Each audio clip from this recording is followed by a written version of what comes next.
ನಿವೇದಿತಾಳ ಆರೋಗ್ಯ ಸುಧಾರಣೆಗಾಗಿ ಪಶ್ಚಿಮ ದೇಶಗಳಿಗೆ ಹೋಗಬೇಕು ಎಂದು ಹಿತೈಷಿಗಳು ಒತ್ತಾಯಿಸಿದರು. ತನ್ನ ಸಾವಿನ ಮೊದಲು ಶಾಲೆಗೆ ಸಾಕಷ್ಟು ಹಣ ಕೂಡಿಸಲು ನಿರ್ಧರಿಸಿ ಸೆಪ್ಟೆಂಬರ್ 1908ರಲ್ಲಿ ಅವಳು ಇಂಗ್ಲೆಂಡ್ ತಲುಪಿದಳು. ತಾಯಿ ಮೇರಿ ತನ್ನ ಮಗಳ ಭಾರತದ ಪ್ರೇಮದಲ್ಲಿ ತಾನೂ ಭಾಗಿಯಾಗಿ ಆನಂದಪಟ್ಟಳು. ವಿದೇಶಕ್ಕೆ ಹೊರಟಿದ್ದ ಬೋಸ್ ದಂಪತಿಗಳು ಅದೇ ಕಾಲದಲ್ಲಿ ಯುರೋಪಿನಲ್ಲಿ ಇದ್ದರು. ಅವರನ್ನು ಜರ್ಮನಿಯಲ್ಲಿ ಸಂಧಿಸಿದಳು. ಅನೇಕ ಬ್ರಿಟಿಷ್ ಶಾಸಕರನ್ನು, ಪತ್ರಿಕಾ ಸಂಪಾದಕರುಗಳನ್ನೂ ಸಂಪರ್ಕಿಸಿ ಭಾರತದ ಪರಿಸ್ಥಿತಿಯ ಬಗ್ಗೆ ಅವರಿಗೆ ವಿವರಿಸಿದಳು. ಬೋಸ್ ಅವರೊಡನೆ ಅಮೆರಿಕಕ್ಕೆ ಹೋಗಿ ಉಪನ್ಯಾಸ ಸರಣಿಗಳ ಮೂಲಕ ಶಾಲೆಗೆ ಹಣವನ್ನು ಸಂಗ್ರಹಿಸಿದಳು. ಮೇರಿ ಹೆಲ್ ಮೊದಲಾದ ಸ್ವಾಮೀಜಿಯ ಮಿತ್ರರನ್ನು ಭೇಟಿ ಮಾಡಿ ವಿಚಾರ ವಿನಿಮಯ ನಡೆಸಿದಳು. ವಿವಿಧ ಭಕ್ತರಿಂದ ಸ್ವಾಮೀಜಿ ಅವರಿಗೆ ಬರೆದಿದ್ದ ಸುಮಾರು 84 ಪತ್ರಗಳನ್ನು ಸಂಗ್ರಹಿಸಿದಳು. ತಾಯಿ ತೀವ್ರ ಅನಾರೋಗ್ಯದಲ್ಲಿ ಇರುವುದನ್ನು ತಿಳಿದು ಇಂಗ್ಲೆಂಡಿಗೆ ಮರಳಿದಳು. ತಾಯಿಯ ಕೊನೆಗಾಲದಲ್ಲಿ ಅವಳ ಜೊತೆ ಇದ್ದು ಆ ಬಳಿಕ ಭಾರತಕ್ಕೆ ಹಿಂದಿರುಗಿದಳು. ಭಾರತಕ್ಕೆ ಬಂದರೆ ಬಂಧಿಸುವುದಾಗಿ ಪೊಲೀಸರು ಎಚ್ಚರಿಕೆ ನೀಡಿದ್ದರಿಂದ ಆಕೆ ತನ್ನ ಬಿಳಿಯ ವಸ್ತ್ರಗಳನ್ನು ಬಿಟ್ಟು ಅತ್ಯಾಧುನಿಕ ಐರೋಪ್ಯ ಉಡುಗೆ ಧರಿಸಿ ಭಾರತಕ್ಕೆ ಬಂದಳು. ಆಗ ನಡೆಯುತ್ತಿದ್ದ ವಿಧ್ವಂಸಕ ಕೃತ್ಯಗಳಿಗೂ ನಿವೇದಿತಾಳಿಗೂ ಸಂಬಂಧವೇ ಇಲ್ಲದಿದ್ದರೂ ಪೊಲೀಸರು ಅವಳ ಪತ್ರಗಳನ್ನು ತನಿಖೆ ಮಾಡುವುದೇ ಮೊದಲಾದ ಕಿರುಕುಳ ಕೊಡಲು ಆರಂಭಿಸಿದರು. ಬಂಧಿಸಲು ಅವರು ಹೊಂಚು ಹಾಕುತ್ತಿದ್ದರು. ಎಲ್ಲಿಯೂ ಹೋಗದೆ ಅವಳು 3 ವಾರಗಳು ಮನೆಯಲ್ಲಿಯೇ ಇರಬೇಕಾಯಿತು. ಆದರೂ ದಕ್ಷಿಣೇಶ್ವರ ಮತ್ತು ಬೇಲೂರು ಮಠಗಳಿಗೆ ಆಗಾಗ್ಗೆ ಹೋಗುತ್ತಿದ್ದಳು. ಕ್ರಾಂತಿಕಾರಿಗಳಲ್ಲಿ ಹಲವರು ಬಿಡುಗಡೆಯಾದೊಡನೆಯೇ ಶ್ರೀಮಾತೆಯವರ ಆಶೀರ್ವಾದವನ್ನು ಪಡೆದು ರಾಮಕೃಷ್ಣ ಮಠ ಸೇರಿದರು. ಅರವಿಂದರು ಸೆರೆಯಲ್ಲಿ ಇರುವಾಗ ಆಧ್ಯಾತ್ಮಿಕ ಸಾಧನೆಯನ್ನು ಮಾಡಿದ್ದು ಹೊರಗೆ ಬಂದ ಮೇಲೆ ತಮ್ಮ ಗೆಳೆಯರಲ್ಲಿ ಕ್ರಾಂತಿಯ ಉತ್ಸಾಹ ತಗ್ಗಿದುದನ್ನು ಗಮನಿಸಿದರು. ಸ್ಫೂರ್ತಿಯನ್ನು ಹಬ್ಬಿಸಲು ಅವರು ಕರ್ಮಯೋಗಿನ್ ಇಂಗ್ಲಿಷ್ ಮತ್ತು ಧರ್ಮ ಬಂಗಾಳಿ ಎಂಬ 2 ವಾರಪತ್ರಿಕೆಗಳನ್ನು ಪ್ರಾರಂಭಿಸಿದ್ದಲ್ಲದೆ ನಿವೇದಿತಾಳನ್ನು ಆಗಾಗ್ಗೆ ಭೇಟಿಯಾಗುತ್ತಿದ್ದರು.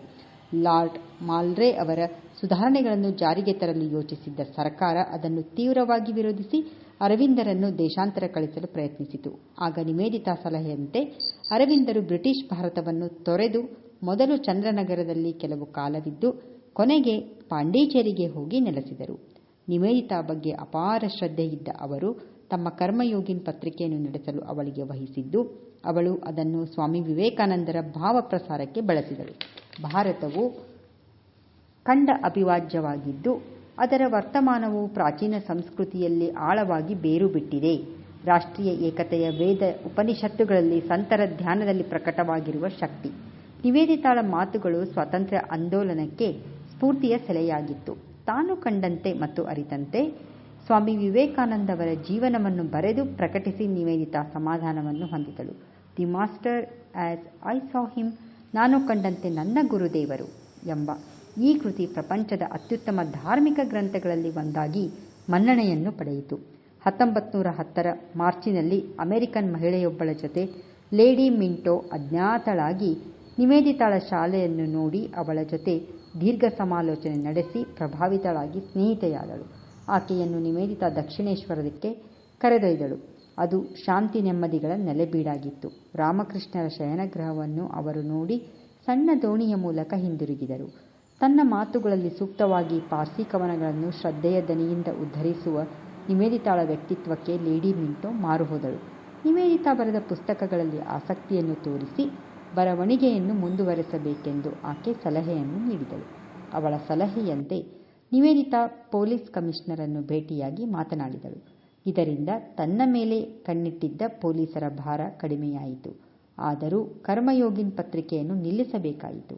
ನಿವೇದಿತಾ ಸರ್ಕಾರದ ದಬ್ಬಾಳಿಕೆಯನ್ನು ಅಂದಿನ ರಷ್ಯಾದ ಪರಿಸ್ಥಿತಿಗೆ ಹೋಲಿಸಿದಳು.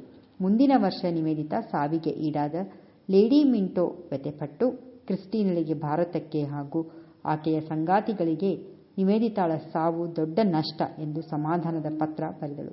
ಬಿಡುವಿಲ್ಲದ ದುಡಿಮೆಯಿಂದ, ಪೊಲೀಸರ ಕಾಟದಿಂದ ನಿವೇದಿತಾ ಮನಃಶಾಂತಿಯನ್ನು ಬಯಸಿ ಕೇದಾರ ಬದರಿಗೆ ಬೋಸ್ ಪರಿವಾರದೊಂದಿಗೆ ಯಾತ್ರೆ ಹೊರಟಳು.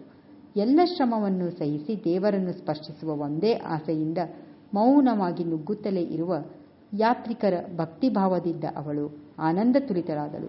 ಮಹಾಭಾರತದ ಕತೆ ಸಮಾಪ್ತಿಗೊಳ್ಳುವ ಮಹಾ ಪ್ರಸ್ಥಾನದ ಪಥದಲ್ಲಿ ಕುಳಿತ ಭಾರತದ ಚಿರಂತನ ಇತಿಹಾಸವನ್ನು ಮೆಲುಕು ಹಾಕುತ್ತಾ ಕುಳಿತಳು. ಬದರಿಯಲ್ಲಿ ಮಂಗಳಾರತಿ ನೋಡಲು ಬೆಳಗಿನ ಜಾವದಲ್ಲಿಯೇ ಹೋದರೂ ದೇವಸ್ಥಾನದ ಒಳಗೆ ಅವಳನ್ನು ಬಿಡಲಿಲ್ಲ. ಬೇಸರಗೊಳ್ಳದೆ ಬಾಗಿಲಲ್ಲಿ ನಿಂತು ಪ್ರಾರ್ಥಿಸಿದಳು. ಈ ಪ್ರವಾಸ ಕಥನವನ್ನು ಬರೆದು ಮಾಡರ್ನ್ ರಿವ್ಯೂದಲ್ಲಿ ಪ್ರಕಟಿಸಿದಳು. ಆದರೆ ಅನಂತರ ರಾಜಕೀಯದಲ್ಲಿ ಆಸಕ್ತಿಯನ್ನು ತೋರಿಸಲಿಲ್ಲ. ಆಯಾಸಗೊಂಡ ತನ್ನ ಕೊನೆ ಹತ್ತಿರದಲ್ಲೇ ಇದೆ ಎಂಬ ಅರಿವು ಅವಳಿಗಿತ್ತು. ಮನಸ್ಸು ನಿವೃತ್ತಿಯ ಕಡೆಗೆ ಎಳೆಯುತ್ತಿತ್ತು. ದುರ್ಗಾ ಪೂಜೆಯ ರಜೆಯ ದಿನದಲ್ಲಿ ಬೋಸ್ ದಂಪತಿಗಳ ಜೊತೆ ಡಾರ್ಜಿಲಿಂಗಿಗೆ ಹೋದರೂ ಮಾತೃ ಸಮಾನರಾದ ಮಿಸೆಸ್ ಬುಲ್ ತೀವ್ರ ಅನಾರೋಗ್ಯದಲ್ಲಿ ಇರುವುದನ್ನು ತಿಳಿದು ಕರ್ತವ್ಯವೆಂದು ಮಾರುವೇಷದಲ್ಲಿ ಅಮೆರಿಕಕ್ಕೆ ಹೋದಳು. ಮಿಸೆಸ್ ಸಾರಾ ಬುಲ್ ನಿವೇದಿತಾಳ ಆಗಮನದಿಂದ ಸಂತೋಷಗೊಂಡು ಸ್ವಲ್ಪ ಚೇತರಿಸಿಕೊಂಡರು. ಆಗರ್ಭ ಶ್ರೀಮಂತಳಾದ ಅವಳ ಜೊತೆ ಮರಣದ ಸಮಯದಲ್ಲಿ ನಿವೇದಿತಾಳ ಇರುವಿಕೆ ಮಿಸೆಸ್ ಬುಲ್ಲಳ ಸಹೋದರ ಇ.ಜಿ. ಥಾರ್ಪ್ ಹಾಗೂ ಮಗಳು ಓಲಿಯಾ ಇಬ್ಬರಿಗೂ ಸಂದೇಹಕ್ಕೆ ಕಾರಣವಾಯಿತು.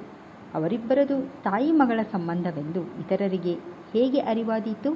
ಅಲ್ಲಿ ಇರಲೂ ಬಿಡದೆ, ಬಿಟ್ಟು ಹೋಗಲೂ ಆಗದೆ ನಿವೇದಿತಾ ತೊಳಲಿದಳು. ಮಿಸೆಸ್ ಬುಲ್ಲಳ ಕ್ಷೇಮಕ್ಕಾಗಿ ಶ್ರೀಮಾತೆಯವರನ್ನು ಪ್ರಾರ್ಥಿಸುವುದೊಂದೇ ಅವಳಿಗೆ ಉಳಿದಿದ್ದ ಒಂದೇ ಒಂದು ಮಾರ್ಗ.